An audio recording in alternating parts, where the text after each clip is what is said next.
Hello friends, ഞാൻ അശ്വതി. അപ്പോൾ ഇന്ന് നമ്മൾ ചെയ്യാൻ പോകുന്ന വീഡിയോ വീട്ടിലെങ്ങനെ ഈസി ആയിട്ട് നമുക്ക് നെയ്യ് ഉണ്ടാക്കിയെടുക്കാനാണ് നോക്കുന്നത്. നമുക്ക് ബീറ്ററോ അല്ലെങ്കിൽ മിക്സിയോ ഒന്നും യൂസ് ചെയ്യാതെ നമുക്ക് ഈസി ആയിട്ട് നമുക്ക് നെയ്യ് ഉണ്ടാക്കിയെടുക്കാം.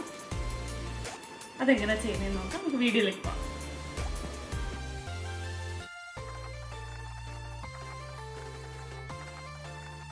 അപ്പോൾ ഞാനിവിടെ നെയ്യ് ഉണ്ടാക്കാനായിട്ട് കുറച്ച് പാൽപ്പാട എടുത്ത് വെച്ചിട്ടുണ്ട്.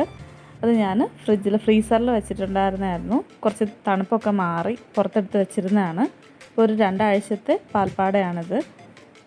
അപ്പോൾ ഇനി നമുക്കൊരു നോൺ സ്റ്റിക്ക് പാൻ വെച്ചിട്ട് അതിലേക്ക് ഈ പാൽപ്പാട ഇട്ട് കൊടുക്കാവുന്നതാണ്. ഞാനൊരു ഫ്ലെയിം ഓണാക്കിയ ശേഷം ഈ പാൽപ്പാട ഇതിലേക്ക് ഇട്ട് കൊടുക്കുന്നുണ്ട്.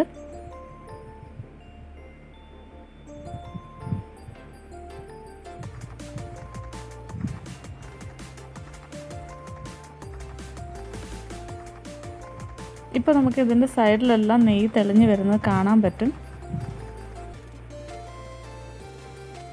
ചൂടാകുമ്പോൾ തന്നെ മഞ്ഞ കളറിൽ നെയ്യ് സെപ്പറേറ്റായി വരുന്നത് കാണാനായിട്ട് പറ്റും. അപ്പോൾ ഇതിനെ നന്നായിട്ടൊന്ന് മിക്സ് ചെയ്ത് കൊടുക്കാം. ഇനി ചെറിയ കട്ടകളൊക്കെ ഉള്ളതൊക്കെ ഒന്ന് നമുക്ക് സ്പൂൺ കൊണ്ട് തന്നെ ഉടച്ച് കട്ടകളൊക്കെ മാറ്റി കൊടുക്കാവുന്നതാണ്.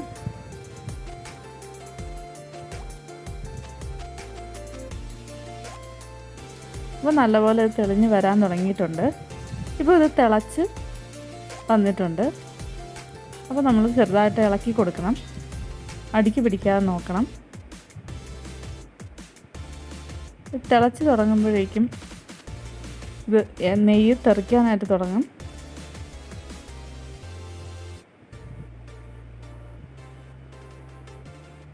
നന്നായിട്ട് തിളച്ച് തുടങ്ങുമ്പോൾ നമുക്ക് കാണാൻ പറ്റും ഇതിൽ നിന്ന് തെറിക്കണത്. അപ്പോൾ അതുകൊണ്ട് നമുക്ക് ഒരു പാത്രം വെച്ചിട്ട് ഇത് അടച്ചു കൊടുക്കാം.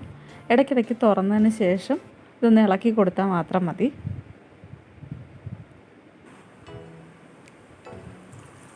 കണ്ടോ, ഇപ്പം നന്നായിട്ട് നെയ്യ് സെപ്പറേറ്റ് ആയിട്ട് മാറിയിട്ടുണ്ട്. അപ്പോൾ ഇതിനെ നമുക്ക് പതുക്കെ ഒന്ന് ഇളക്കി കൊടുക്കാം. ഇടയ്ക്കിടയ്ക്ക് ഇതുപോലെ തുറന്ന് ഇങ്ങനെ ഇളക്കിയതിന് ശേഷം നമുക്ക് അടച്ചു വെച്ച് കൊടുക്കാവുന്നതാണ്. ഞാനിപ്പോൾ ഹൈ ഫ്ലെയിമിൽ തന്നെയാണ് വെച്ചേക്കുന്നത്. നമ്മൾ തുറന്ന് ഇളക്കുന്ന സമയത്ത് മാത്രം ലോ ഫ്ലെയിം ആക്കിയിട്ട് ചെയ്യാവുന്നതാണ്. ഇപ്പോൾ ഇത് നന്നായിട്ട് സെപ്പറേറ്റ് ആയി അതിൻ്റെ അകത്തുള്ള വെള്ളം മാറി വന്നിട്ടുണ്ട്. നമുക്കിതുപോലെ സ്പൂണിൽ കോരിയെടുക്കാവുന്നതാണിപ്പോൾ. നമുക്ക് ആ വെള്ള കളറിലുള്ള പാൽപ്പാട ഇനി ഒന്ന് ബ്രൗൺ കളറായി വരണം.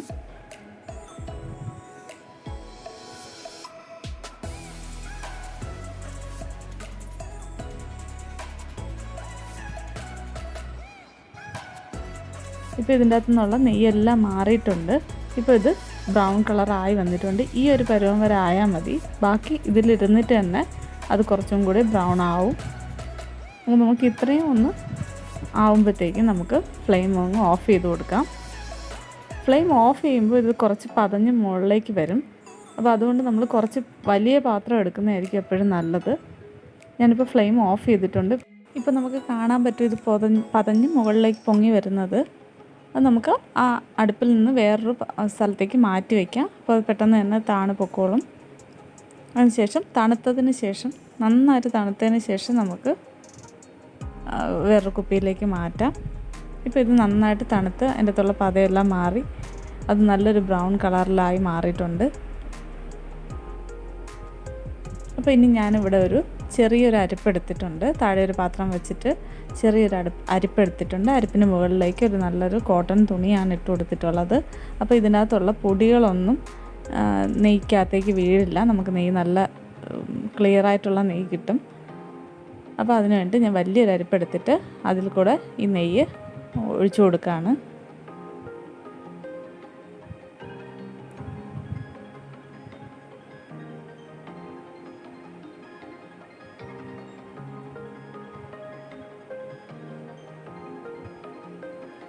ഇതിൽ വലിയ തരികളൊക്കെ ഈ വലിയ അരിപ്പിൽ തന്നെ മാറിക്കിട്ടും. പിന്നെ ചെറിയ പൊടിയായിട്ടുള്ള തരികളാണ്.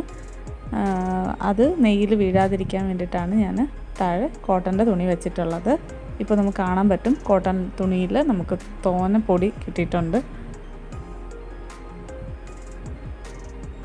അപ്പോൾ ഈ ഒരു രീതിയിൽ ചെയ്ത് കഴിഞ്ഞാൽ നമുക്ക് പെട്ടെന്ന് തന്നെ ചെയ്തെടുക്കാം. മിക്സിയിലൊന്നും ഇതാക്കേണ്ട ആവശ്യം വരില്ല. അപ്പോൾ നമുക്ക് നല്ല നെയ്യ് കിട്ടിയിട്ടുണ്ട്. ഞാൻ എപ്പോഴും ഇങ്ങനെ തന്നെയാണ് ചെയ്യാറുള്ളത്. അപ്പോൾ എല്ലാവരും ഇങ്ങനെ ഒന്ന് ട്രൈ ചെയ്ത് നോക്കണം. ഈസി ആയിട്ട് നമുക്ക് നെയ്യ് വീട്ടിൽ തന്നെ ചെയ്തെടുക്കാവുന്നതാണ്. അപ്പോൾ എൻ്റെ വീഡിയോ ഇഷ്ടമായിട്ടുണ്ടെന്നുണ്ടെങ്കിൽ എല്ലാവരും ഒന്ന് ലൈക്ക് ചെയ്യുകയും ഷെയർ ചെയ്യുകയും സബ്സ്ക്രൈബ് ചെയ്യുകയും ചെയ്യണം.